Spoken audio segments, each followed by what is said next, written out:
अस्सलाम वालेकुम students, today I am going to discuss very important topic that is peptides and proteins. तो students अक्सर students जो है वो इस टॉपिक में कंफ्यूज होते हैं कि पेप्टाइड्स एंड प्रोटीन्स में क्या डिफरेंस है। ठीक है, तो आज के लेक्चर में मैं यही आप लोगों से डिस्कस करूंगी कि पेप्टाइड्स एंड प्रोटीन्स में क्या बेसिक डिफरेंस है। इसमें सबसे पहले इस लेक्चर को स्टार्ट करने से पहले मैं आपको बता दूं कि आज के लेक्चर में मैं कौन कौन से पॉइंट्स को आप लोगों से डिस्कस करने जा रही हूँ। ठीक है, तो सबसे पहले मैं आप लोगों से डिस्कस करूंगी कि पेप्टाइड्स जो हैं वो क्या होते हैं। सबसे पहले हम पेप्टाइड्स को डिफाइन करेंगे, इसके बाद जो है इसकी फॉर्मेशन को डिस्कस करूंगी मैं आप लोगों से, फॉर्मेशन ऑफ पेप्टाइड्स को।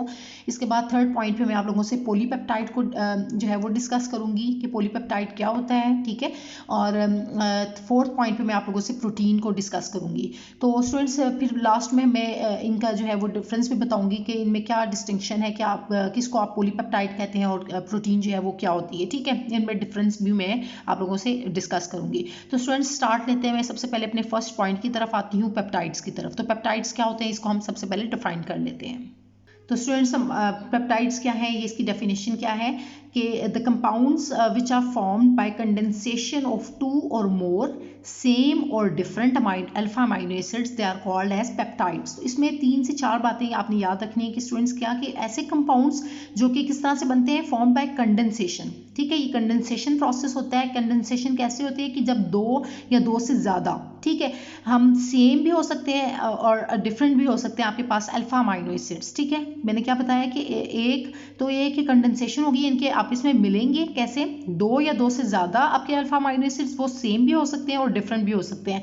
तो ये बात याद रखनी है कि अल्फा अमाइनो एसिड्स, इसमें ये बेसिक टर्म है कि अल्फा अमाइनो एसिड जो हैं उनकी कंडेंसेशन से क्या होगा कि आपको जो नेक्स्ट जो उनके कंपाउंड्स मिलेंगे, जो उनकी कंडेंसेशन के बाद जो आपको कंपाउंड मिलेगा उसको हम क्या बोलेंगे, पेप्टाइड बोलेंगे। क्या बोलेंगे, पेप्टाइड्स। तो अब इसको स्टूडेंट्स में एग्जांपल के थ्रू भी मतलब इसकी फॉर्मेशन जब मैं आपसे डिस्कस करूंगी तो वो आपको ये पॉइंट क्लियर हो जाएगा कि पेप्टाइड्स क्या होते हैं। तो अभी होप्स हो कि आपको ये डेफिनेशन जो है वो क्लियर हो गई है कि कंपाउंड्स जो कि बनते हैं बाय कंडेंसेशन, यानी कि मिलने से, किस तरह से 2 या 2 से ज़्यादा अमाइनो एसिड्स को जब आप कंडेंस करते हैं, उनको जोड़ते हैं, तो उसमें क्या होता है, कंडेंसेशन प्रोसेस में मोस्टली क्या होता है कि वाटर मॉलिक्यूल या कोई भी छोटा एक ग्रुप जो है वो इसमें से रिलीज होता है। लेकिन इस केस में क्या होता है कि इसमें सिर्फ एक वाटर मॉलिक्यूल जो है वो रिमूव होता है। ठीक है, तो इनके कंडेंस होने की वजह से, 2 अमाइनो एसिड्स को कंडेंस होने की वजह से, अब वो अमाइनो एसिड्स आपने याद रखने कि वो अल्फा अमाइनो एसिड्स होने चाहिए। ठीक है, बीटा अमाइनो एसिड्स नहीं बल्कि अल्फा अमाइनो एसिड्स होंगे,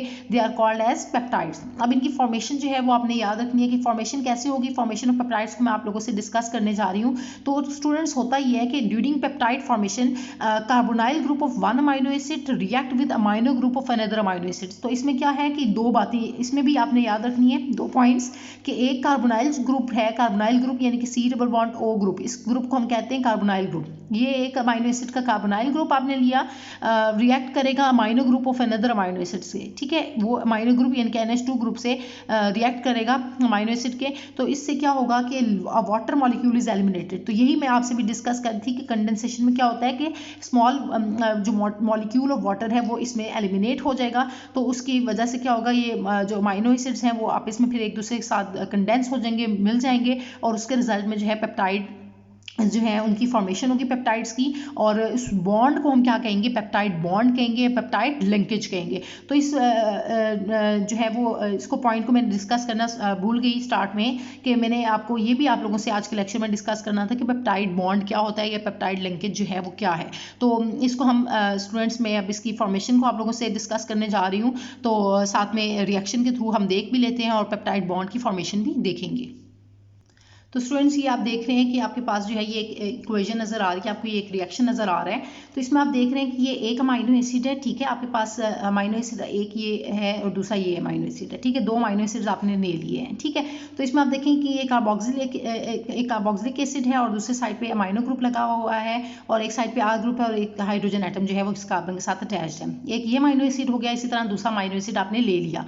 अब आप ये देखें कि यहाँ पर ये जो आपके पास कार्बोनाइल कार्बन से नेक्स्ट कार्बन जो होता है इसको हम अल्फा कार्बन कहते हैं, और इसके साथ जो अमाइनो ग्रुप लगा हुआ है NH2 ग्रुप, तो इसी वजह से हम इसको अल्फा अमाइनो एसिड बोल रहे हैं। ठीक है, इसी तरह आप दूसरे वाले को देखें तो ये वाला जो अमाइनो एसिड है इसके अंदर भी आप देखें कि जो कार्बोनाइल कार्बन से नेक्स्ट कार्बन है ये अल्फा कार्बन है, तो ये अल्फा पोजीशन पे अमाइनो ग्रुप लगा है तो इसको भी हम अल्फा अमाइनो एसिड बोल रहे हैं। तो ये अल्फा अमाइनो एसिड्स आपने ले लिए।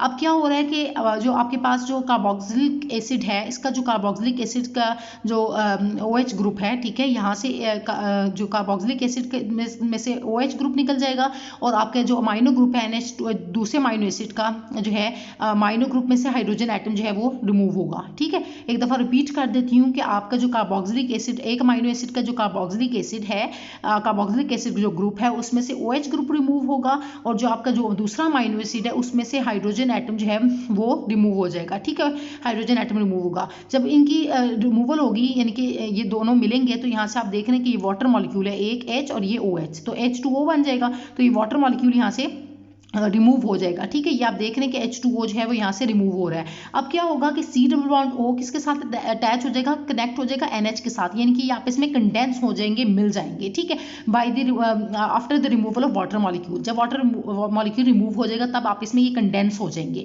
सो इस प्रोसेस को हम क्या कहते हैं, कंडेंसेशन। ठीक है, तो कंडेंसेशन होगी इन दो अमाइनो एसिड्स की और इसके रिजल्ट में ये जो बॉन्ड बनेगा C double bond O and NH bond, इस बॉन्ड को हम स्टूडेंट्स क्या कहते हैं, पेप्टाइड लिंकेज या पेप्टाइड बॉन्ड कहते हैं। और ये जो प्रोडक्ट आपको इसके थ्रू जो ऑब्टेन होगी, इस प्रोडक्ट को हम क्या बोलेंगे, पेप्टाइड बोलेंगे। होप सो कि स्टूडेंट्स आपको ये तीनों बातें क्लियर हो गई हैं कि पेप्टाइड जो है वो क्या है कि अल्फा अमाइनो एसिड्स की कंडेंसेशन हुई, अब कंडेंसेशन से रिमूवल ऑफ वाटर मॉलिक्यूल जो है वो यहाँ से रिमूव हुआ, फिर आपस में ये मॉलिक्यूल जो हैं वो जुड़ जाएंगे यानी कि कंडेंस हो जाएंगे और कंडेंस होने के बाद जो है आपको जो न्यू प्रोडक्ट मिलेगी उसको हम पेप्टाइड बोलेंगे। और जो इसके अंदर जो लिंकेज है, ये जो C डबल बॉन्ड O और ये NH जो आपस में ये जुड़ा, ये जो लिंकेज स्टूडेंट्स आपको नजर आ रहा है इसको हम क्या बोलते हैं, पेप्टाइड लिंकेज कहते हैं या पेप्टाइड बॉन्ड कहते हैं।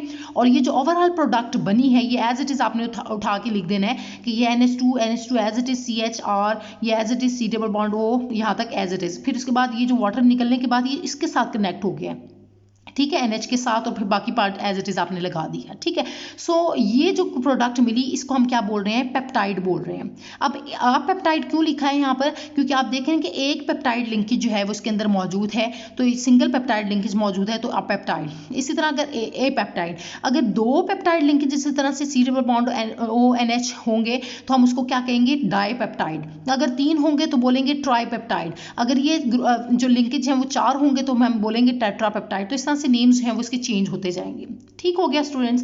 तो अब इसके अंदर एक और बात जो आप लोगों ने याद रखनी है कि अगर आपने एक पेप्टाइड बॉन्ड बनाना है, ठीक है, तो उसके लिए आपको कितने अमाइनो एसिड्स की जरूरत पड़ी, 2 अमाइनो एसिड्स जो हैं वो कंडेंस हुए। अगर आपने 2 पेप्टाइड्स बनाने हैं, 2 पेप्टाइड बॉन्ड बनाने हैं, ठीक है, 2 पेप्टाइड बॉन्ड आने चाहिए, तो उसके रिजल्ट में क्या होगा कि आपको 3 जो हैं आपके पास जो है वो अमाइनो एसिड जो हैं वो इस तरह से अमाइनो एसिड मॉलिक्यूल कंडेंस होंगे और आपको उसके रिजल्ट में 2 पेप्टाइड बॉन्ड जो है वो मिलेंगे। इस तरह से आप जो है वो आपको होप्सो के पॉइंट क्लियर हो गया है कि 3 बनाने के लिए इस तरह किया तो 4 बनाने के लिए कितने आप यूज़ करेंगे। ठीक है, तो अब नेक्स्ट स्टूडेंट्स में पेप्टाइड बॉन्ड को यहाँ पर इसकी डेफिनेशन को मैं आप लोगों से डिस्कस कर लेती हूँ।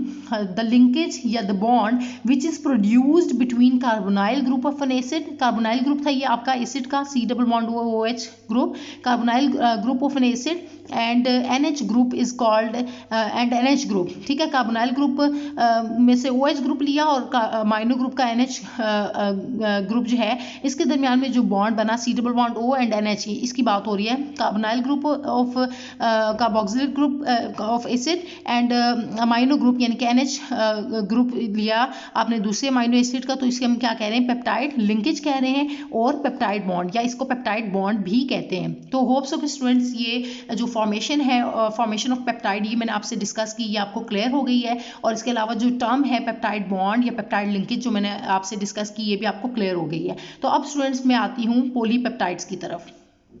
तो स्टूडेंट्स जैसे कि मैंने भी आपसे डिस्कस किया कि ये अपेप्टाइड है कि जिसके अंदर एक पेप्टाइड बॉन्ड मौजूद है, ठीक है। तो इसके बाद जो है वो पेप्टाइड्स में भी कॉल्ड डाईपेप्टाइड। तो डाईपेप्टाइड क्यों कहा, क्योंकि 2 जिसके अंदर पेप्टाइड बॉन्ड्स होंगे तो हम उसको डाईपेप्टाइड कहेंगे, ठीक है। अगर 3 होंगे तो ट्राईपेप्टाइड कहेंगे, अगर 3 या 3 से ज़्यादा है तो हम उसको पॉलीपेप्टाइड्स कह देते हैं। पॉली का मतलब होता है मैनी, ठीक है, जिसके अंदर मैनी पेप्टाइड बॉन्ड्स हों या मैनी पेप्टाइड लिंकेजेस हों तो हम इसको पॉलीपेप्टाइड बोलेंगे। तो ये होप्स हो कि स्टूडेंट्स आपको ये टर्म समझ आ गई कि पॉलीपेप्टाइड का क्या मतलब है। So it depends upon the number of amino acids, ठीक है। अमाइनो एसिड्स के बेसिस पे आपने इनको जो है वो अमाइनो एसिड्स या पेप्टाइड लिंकेज के बेसिस पे आप लोगों ने इसको जो है वो नाम दे दिया। अब पॉलीपेप्टाइड को भी मैं मजीद डिफाइन कर लेती हूँ। When a large number of amino acids they are joined together by peptide bond, peptide bond के through large number of amino acids जो हैं वो जब ज्वाइन होते हैं, ठीक है, सो जो इनका जो फाइनल प्रोडक्ट होती है उसको हम क्या बोलेंगे, पॉलीपेप्टाइड बोलेंगे, ठीक है। तो ये पॉलीपेप्टाइड को हमने डिफाइन किया। इसके लिए स्टूडेंट्स आप देख सकते हैं कि आपने किस तरह से कनेक्ट किया है कि आप देख लें कि ये आपके पास जो है वो डिफरेंट अमाइनो एसिड्स जो है वो अमाइनो एसिड्स यूनिट्स से आप जो है वो सेम भी हो सकते हैं, डिफरेंट भी हो सकती हैं। वो जब इकट्ठी होती हैं, कंडेंस होती हैं, और कंडेंस होने के बाद जो है वो आपको इस तरह से बार बार ये यूनिट रिपीट होती जाएगी। एन लिखा हुआ है, नंबर ऑफ रिपीटिंग यूनिट्स इसके अंदर जो है वो इस तरह से ये रिपीटिंग यूनिट है, और एन नंबर जो है वो अमाउंट में कोई भी मतलब अमाउंट हो सकती है, तो वो इस तरह से ऐड होती जा रही है यूनिट्स। तो ये क्या कहला रही है, पॉलीपेप्टाइड कहला रही है। पॉली मीन्स मैनी, ठीक है। तो ये पेप्टाइड लिंकेज आप देख रहे हैं कि C double bond O and N H linkage इस तरह से बनता जाएगा, और ये जो बॉन्ड है वो बनता जाएगा, और इस तरह से इस यूनिट को हम क्या बोलेंगे, इस कंपाउंड को हम क्या बोलेंगे, पॉलीपेप्टाइड बोलेंगे, जिसके अंदर एक से ज़्यादा पेप्टाइड लिंकेजेस पाए जा रहे हैं। अगर 2 हैं तो हम डाईपेप्टाइड, 3 है तो ट्राईपेप्टाइड, और 3 या 3 से ज़्यादा है तो फिर हम इसका नेम जो है वो पॉलीपेप्टाइड हम इसको बोल रहे हैं। तो होप्स हो कि स्टूडेंट्स आपको ये जो है पॉइंट क्लियर हो गया कि पॉलीपेप्टाइड जो है वो क्या होती हैं। तो अब हम जो है वो इसको डिफ्रेंशिएट कर लेते हैं कि पॉलीपेप्टाइड्स और प्रोटीन्स में क्या डिफरेंस है, हम इनको पॉलीपेप्टाइड्स क्यों कहते हैं और इसको हम प्रोटीन क्यों नहीं कह रहे, या प्रोटीन्स जो है हम उनको प्रोटीन क्यों कह रहे हैं, पॉलीपेप्टाइड्स क्यों नहीं कहते, ठीक है। तो इनमें अब जो एक मेन डिफरेंस है वो मैं आप लोगों से डिस्कस करने जा रही हूँ। तो स्टूडेंट्स प्रोटीन क्या है इसको हम डिफाइन कर लेते हैं। A polypeptide formed by the condensation of large number of amino acids. तो पॉलीपेप्टाइड ही होता है, ठीक है, दैट इज फॉर्म जो कि बनता है by large number of amino acids. जब आपस में वो large amount of amino acid, large number of amino acids जो हैं वो कंडेंस होते हैं, तो उसके रिजल्ट में जो आपके पास प्रोडक्ट बनती है उसको हम क्या बोलते हैं, प्रोटीन बोलते हैं, ठीक है। अब क्या हुआ कि इनमें डिफरेंस पूछा जाता है कि पॉलीपेप्टाइड और प्रोटीन में क्या डिफरेंस है, तो अब इसको मैं आप लोगों से डिस्कस करने जा रही हूँ कि अगर पेप्टाइड जो है, peptide with molar mass up to 10,000 तक मोलर मास अगर उसका होगा तो ऐसे पेप्टाइड को हम क्या बोलेंगे, पॉलीपेप्टाइड बोलेंगे। And a polypeptide having molar mass above 10,000 is called protein. अगर स्टूडेंट्स उसका मास जो है वो 10,000 तक है, ठीक है, up to mass, molar mass up to 10,000, तो हम उसको पॉलीपेप्टाइड कह रहे हैं। और अगर जो है वो ऐसा पॉलीपेप्टाइड यानी कि जिनका मोलर मास, मोलर मास पेप्टाइड जिसका मोलर मास जो है वो 10,000 से अबव होगा तो प्रोटीन कहलाएगा। और अगर जो है उसका मास जो है वो 10,000 तक है तो हम उसको पॉलीपेप्टाइड कहेंगे। तो होप्स हो कि स्टूडेंट्स आपको ये दोनों पॉइंट्स जो हैं वो क्लियर हो। तो होप्स हो कि स्टूडेंट्स आपको क्लियर हो गया। मैं एक दफ़ा इसको रिपीट कर देती हूँ कि ऐसा पेप्टाइड जिसका मोलर मास अप टू 10,000 होगा तो उसको हम पॉलीपेप्टाइड कहेंगे, और ऐसा पेप्टाइड जिसका मोलर मास जो है वो अप टू अबव 10,000 है तो हम उसको प्रोटीन कह रहे हैं। तो इस तरह से ये 2 पॉइंट्स आपने याद रखने हैं कि पेप्टाइड्स और पॉलीपेप्टाइड और प्रोटीन में आपका क्या डिफरेंस है, ठीक है। तो होप्स हो कि स्टूडेंट्स आज की जो सारी पॉइंट्स हैं, यानी कि जो आज का हमारा टॉपिक था पेप्टाइड्स एंड प्रोटीन्स, ये आपको क्लियर हो गया है। पेप्टाइड्स में, जिसमें मैंने आप लोगों से पेप्टाइड्स को भी डिस्कस कर लिया, फॉर्मेशन ऑफ पेप्टाइड्स को भी डिस्कस किया। इसके अलावा जो है मैंने आप लोगों से पेप्टाइड बॉन्ड या पेप्टाइड लिंकेज को भी आप लोगों से आज के लेक्चर में डिस्कस किया, पॉलीपेप्टाइड को भी डिस्कस किया और प्रोटीन को, और लास्ट में मैंने इनके बीच में जो मेन डिफरेंस है उसको भी आप लोगों से डिस्कस कर लिया है। तो होप्स हो कि स्टूडेंट्स आज का जो लेक्चर है वो आप लोगों को क्लियर हो गया है। इस लेक्चर से रिलेटेड अगर आपको कोई भी कन्फ्यूजन है तो वो आप मुझसे कमेंट्स में पूछ सकते हैं। Thank you so much students.